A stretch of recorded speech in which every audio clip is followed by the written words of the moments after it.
First of all, I would like to thank all the participants for being here today and also the qualified speakers who have accepted to participate in this conference. And last but not least, thank you to the Gamberi Ketogenic Food for their unconditional contribution. I will be very brief because unfortunately for institutional reasons I often find myself introducing conferences, so I know it could be the less important part, but it has to be done. Then I will leave room for the topics. I would like to simply make a premise on the reasons of this conference, and especially on the name Facciamo Chiarezza, let's clarify. Name that I have suggested because, as the eminent colleagues here know well, although the ketogenic diet has been well known to some for years, it has only recently become known to the general public. And as often happens when something spreads more widely, people hop on the bandwagon. So once the topic has been clarified, it is easier to talk about it, so everyone talks about it. Like some of my colleagues here, such as Professor Tagliabue, I have been dealing with the ketogenic diet for many years, more than a decade, probably Professor Tagliabue even more. The topic is more complex than it could seem. The reason of this conference is to clarify the ketogenic diet. I will introduce myself and start with the first record, in which I will talk about the basis of the ketogenic diet, the basis physiological and biochemical. I will talk about some myths and also a bit of history. I will try to stay in the timing, so you'll have to self-moderate. But I also ask the speakers after me to stay in the timings, as we have a very full day. So now I will change places.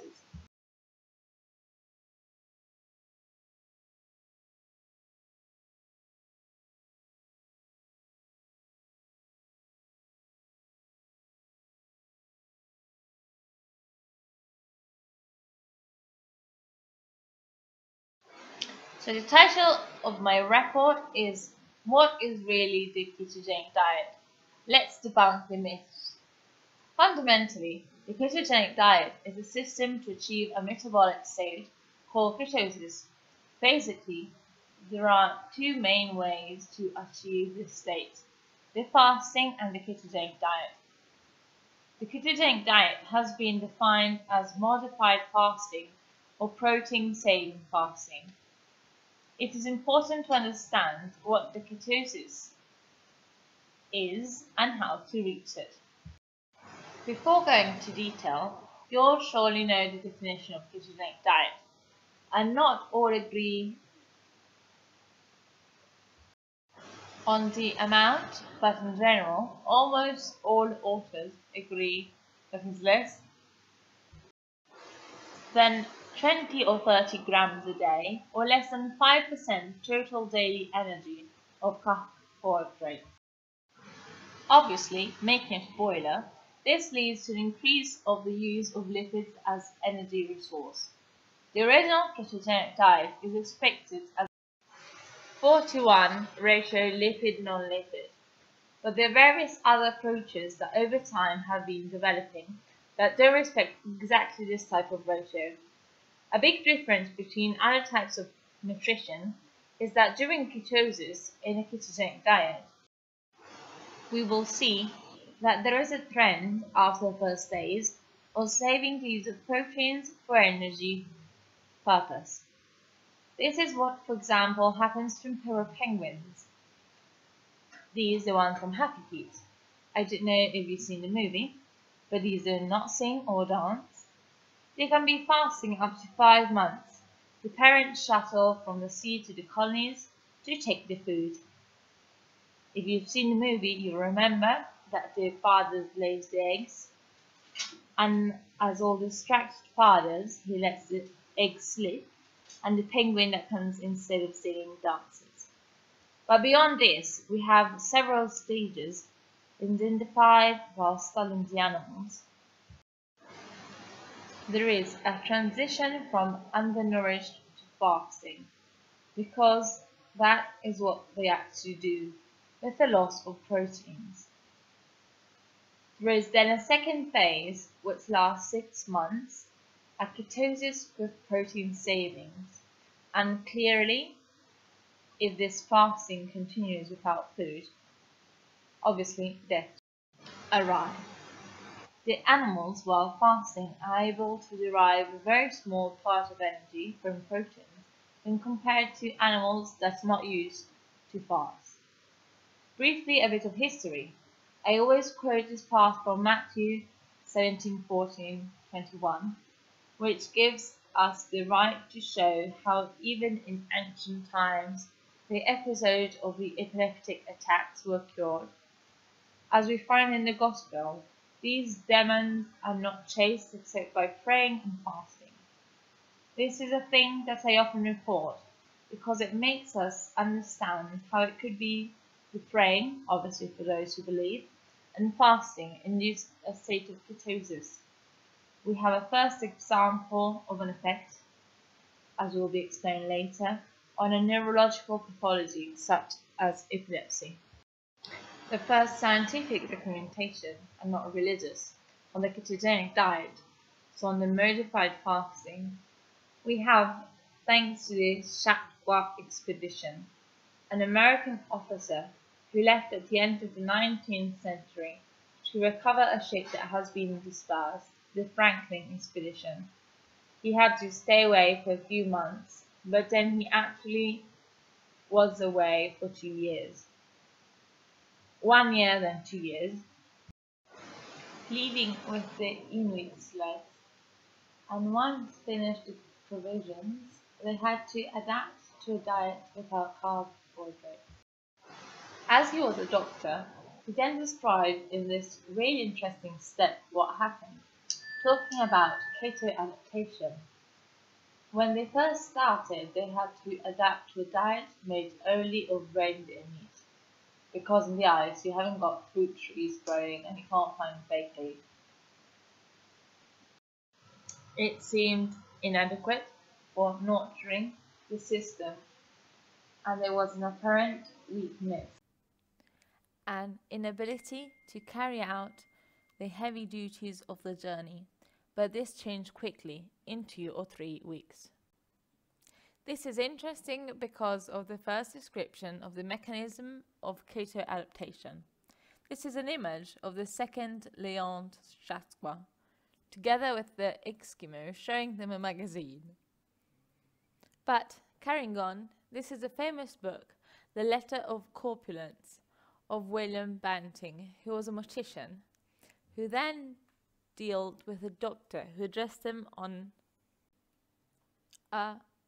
what we would call today low-carb diet. It is interesting that at the beginning of his letter, he says that of all the parasites that afflict humanity, he cannot imagine one worse than obesity. Because, as he was obese, he started his diet. This was a low-carb diet, and we're talking about the end of the 19th century. Another interesting book, of which title takes again a step of the Gospel, Not by Bread Alone, by Stephenson, also describes in detail the ketogenic diet and talks about a step from the Gospel. Not by Bread Alone, by Stephenson, also describes in detail the ketogenic diet and talks about a step from the Gospel, that man cannot live by bread alone, from the verb that comes from the mouth of God.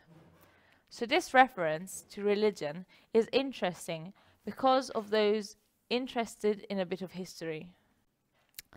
But let's see in detail what happens during a ketogenic diet and what is a ketogenic diet. Fundamentally, one starts from the assumption that the glucose of our body has 2 fundamental ways and 2 fundamental tasks to provide energy central nervous system. Being surrounded by a barrier that prevents access to fatty acids, in normal condition uses only glucose, and the other in mammals is to produce this molecule called oxaloacetate, a molecule that enters a biochemical cycle, the Krebs cycle, to produce energy. The mammals must take this pathway. It could also be the other way, but less important, to produce this molecule. This molecule quickly degrades to body temperature, so it must be continuously replenished. It is called an aplerotic cycle, the cycle of energy production, or cycle of Krebs. Does it manage to work properly? So these are the two principal ways in our organism. This we could avoid. It is the scheme of ketogenesis and how ketone bodies are formed, starting from the fatty acids of acetoacetyl, CoA, and getting to these three here: hydroxybutyrate, acetoacetate, and acetone, that we will see are used for energetic purpose, not only for the central nervous system, but from the whole body. These are three ketone bodies. Basically, this is what is used at a metabolic level. The acetone has not very relevant metabolic significance. It is the volatile one, the one that gives us the fruity and acetone breath. And the hydroxybutyrate is important because it's the most stable and that which goes around the organism in the bloodstream and then pressurized by the tissue acetoacetate. What happens when we reduce the contribution of carbohydrates? We are fasting. Once we finish the storage muscle and liver of glycogen, a sort of glucose storage, there is this mechanism in the mitochondria of the liver which leads to the production of the ketone bodies. These ketone bodies, how you can see in this image, get into circulation and can be used at the cerebral level, but also on a muscle level. How you can see, the most important is the hydroxybutyrate as quantity, and for this image I'm quite proud about, because it shows what happens when I reduce the carbohydrates. The quantity of oxaloacetate available is reduced, and you get into a low carb condition. So with few carbohydrates, the free fatty acids in circulation increase. These are not able to enter because we have both an increase in the quantity and a reduction of the oxaloacetate. If in a funnel you throw too much water compared to the possibility of the tube, the water will get out. This isn't a very scientific image, but I think that makes the idea. This excess of water, this process comes to the liver and transforms into ketone bodies. There could also be the possibility that this mechanism doesn't work. This creates problem in the liver. There has been a recent work on cell metabolism on this aspect, but it's beyond the limits of my report. So basically, this is the concept. I reduce the amount of glucose, or I can be fasting, but when I fast, I use proteins that are in the muscles, therefore energy, but also gluconeogenesis, starting from the amino acids, and therefore this is clearly creates a problem. But if I am on a ketogenic diet, I instead provide the adequate protein and the adequate energy with fats and reduce carbohydrates. With this mechanism is established in which we produce little oxaloacetate.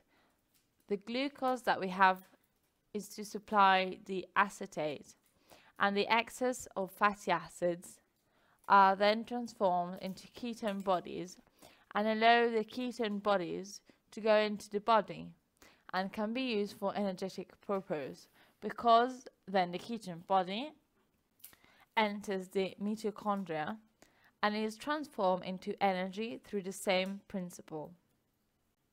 The interesting part for us, I will not go into detail for the ketone bodies in sports, of which another colleague will talk about. But fundamentally, the ketone bodies, as they are very small, they can pass the blood-brain barrier and can be used by the central nervous system for energy.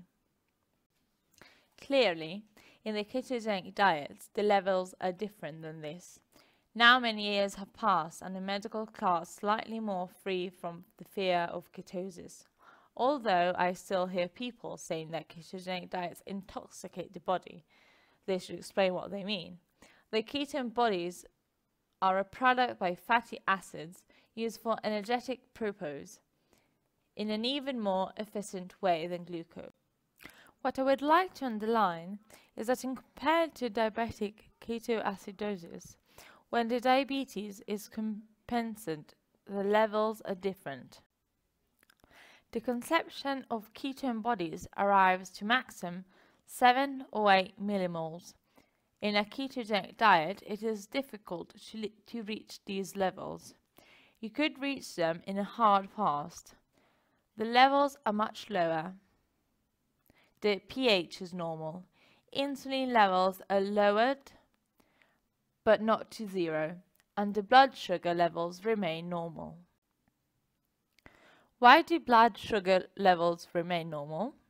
Because of two main sources. One source we could expect. If you don't introduce carbohydrates, the glucose come from the glucogenetic amino acids. But the other part is that a lot of people don't think about this, is that especially in obese and overweight people, an important part of glucose comes from an expected part, the glycerol. So it comes from the triglycerides, because our fat is formed by triglycerides. It is when it is used to release of fatty acids. It is a molecule that serves to attach the three fatty acids to glycerol, who is released into the bloodstream. And this glycerol has basically two fates. It can be used to make other triglycerides, or it can be used to form glucose.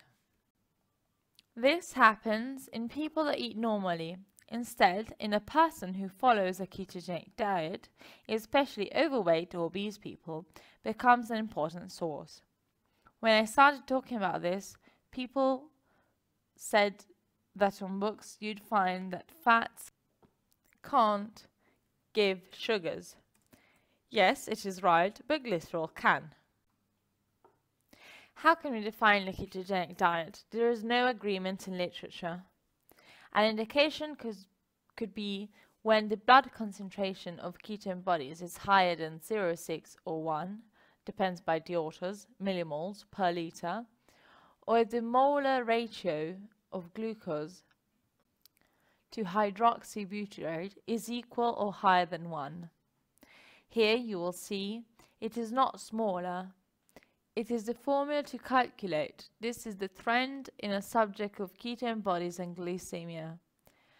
There is, however, a certain oscillatory trend, but fundamentally the ratio approaches to 1. Another interesting thing I want to show you in this chart about fast shows you how, with the metabolic mechanism that is the same, there is a dramatic decline of the insulin as soon as the fast starts, and an increase of ketone bodies which then stabilize. The glucose, as anticipated, gets lower but remains physiological, and an increase in fatty acids. This is a description of what happens. The hydroxybutyrate increases day by day. This is an image from an article of Mac Maxon and Longo that shows how the brain of a person that has eaten and the brain of a person that has fasted. The person that has eaten uses completely the glucose, and the person fasting on starvation uses a little part of glucose and a part of the acetoacetate. From the physiology of the ketogenic diet to the physiological ketosis, I love quoting this article by Hans Krebs, published in 1966, that was the first to define the ketosis of fasting as physiological ketosis, to distinguish it from the pathological ketosis. It is strange to me that there are still those who think that ketosis is a pathological condition, when someone who knew something about biochemistry, Mr. Krebs, already wrote about physiological ketosis around 51 years ago.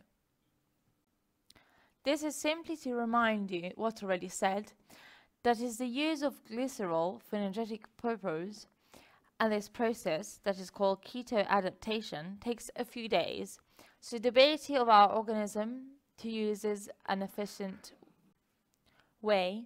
The ketone bodies at a brain level and at a muscular level for the athletes require a certain period of adaptation to shift their metabolism from the metabolism based on an important carbohydrate component to metabolism almost exclusively based on lipid takes time, and it's called keto adaptation. There is a whole new part that is emerging on the effect of the ketone bodies that I won't talk about too much. On the post-transcription modification at the DNA level, on the deacylation or the acylation of the histones, so it is not possible to modify the DNA but what the DNA expresses. And this is an effect that has been studied in the last years. Extremely interesting because the hydroxybutyrate is a molecule capable to act in a positive way to the level of the histones that are regulators of the DNA expression. To make it very simple, but is actually more complex, blocking the deacetylase by increasing the acylation of the DNA, and this is generally, not always, a positive effect. This is a diagram that shows, it is a recent article of Moreno, that explains precisely of both the ketogenic diet and the dietary restriction. They have aspects in common. There is a caloric restriction, so eating very, very little, of which colleague Fontana is an expert, or the ketogenic diet, in many respects have similar molecular pathways on a level of acylation, but also at the level of example of the NADH reduction. So we have the activation, for examples, of acetoins that we know are extremely positive molecules. I would like to make just a brief recall. I will try to finish on time to then pass the word to Professor Tagliabue. This is a review by me of a few years ago. It should be updated, but basically shows you the strong clinical evidence of ketogenic diet. So on cardiovascular risk parameters, on diabetes parameters, on the reduction of weight, and on the epilepsy one, and also in the glut one. There are some emerging evidence, not so strong, but are becoming stronger. This is why I said that it should be reviewed. For example, on tumors, there are many evidences that demonstrate the efficacy of ketogenic on some type of tumors, even if we are still on an experimental level, on some neurological diseases of degenerative type, on acne and on polycystic ovary syndrome, for which we've just finished an experimental work which shows a decisive improvement in even short times of the sympathology of the hormonal picture in women with POS. Regarding tumors, we will talk about it later, but the evidence is strong enough, especially in tumors that are very sensitive to glucose. Not all tumors, unfortunately, are, and this is a big problem when it comes to tumors that one simplify the argument. Unfortunately, I think that we will extinguish for internet, because you can read on it, this is how to cure a tumor. No, there are a lot of different types of tumors with different characteristics. And if someone says something like this, the concept isn't so clear, because there are a lot of different types of tumor and the ketogenic diet is useful in only some types. Studies suggest that it is effective in some types of tumor. The clinical evidence is increasing its effectiveness. And we will see later in some types of tumor that you have others that are reluctant instead. There's no magical formula, no elixir. We are scientists, we're not wizards, and therefore science has to be applied. But there are also dark sides in the sense that there are some fears in reference to the ketogenic diet that I would like to debunk, and leave me these last 5 minutes to talk about this. The first is the increase to the collective imagination. A diet with very high fats, saturated or even unsaturated hormones, and in a hypoproteic and adequate protein ratio should be excessive, because the clinical experience teaches us that in the moment that I increase the proteins, the subject leaves the ketosis state. And this is one of the reasons for which a ketogenic diet is a delicate argument in clinical conditions. I tend not to use the established protocols, but I try to monitor how to modify the ketonemia in a subject because the response is extremely individual. Also linked the metabolism at a level of the intestinal microbiota of nutrients, therefore very complex, and absolutely goes individualized. It is never a high protein diet, even if the proteins play a role. And if it's not hypoproteic, we have to maintain the metabolism. Then, the data tell us, as regarding adults who follow this ketogenic diet, even long periods, we have a lot of data, in fact, that surely the triglycerides get down with this type of nutrition. This is a meta-analysis of Adam Perot. This is a constant lowering of triglycerides. Many works show an increase in the HDL, the cholesterol that has a function protective. And please, let's not talk about bad and good cholesterol. That it makes me think about the one that helps old lady cross the road and the other one speeds them up. Saying good cholesterol and bad is like saying that the amino acids on the bricks of the proteins, we can't stand this anymore. But what we've seen is that there is an important lowering of the LDL and also lowering of the total cholesterol with the low carb. These are always data from the group of Volek. These are also slides of just Volek. There is also an increase in the volume of the LDL particles, are more easily eliminated in the bloodstream. This is a work that we published some time ago. Also confirms these data. There is a lowering of the total cholesterol on over 100 subjects. LDL lowering, a collapse of the triglycerides, and a significant increase of the HDL, clearly including a significant lowering of the glycemia. So what we can say is that in an adult population, if done well, the ketogenic diet actually induces an improvement of lipid parameters and not a worsening. There is also a whole literature review, I won't talk about it now because we haven't got much time, on the role of food cholesterol on blood cholesterol, and the latest publications tell us that there isn't this influence, also because most of the cholesterol is produced in our body. And more control of cholesterol is HMG-CoA reductase, which is the enzyme on which the statins act, and it's activated by the insulin. So it is clear from the point of view biochemical moment, once I reduce the insulin, my endogenous cholesterol function is reduced, and therefore my blood cholesterol is reduced. By the way, to make you have a laugh, one of the more important supporters of hypothesis of fats and cardiovascular disease is the famous Hansel Keys that produced the famous 7-country study. But in the same years, he also produced another article, one that no one mentioned, that says that there is no role of food cholesterol on blood cholesterol. Yes, the same Hansel Keys said that. On the kidney, there are proteins. There are many recent studies that show no correlation between a renal damage from protein supply in healthy subjects. There is a slight reduction in physiological glomerular filtration rate, but I do also some work of a regression in the animals of diabetic neuropathy with a ketogenic diet. This shows how there is an improvement in renal function in mice that were more responded to develop nephrosis from diabetes, and is an improvement in mice that followed a ketogenic diet.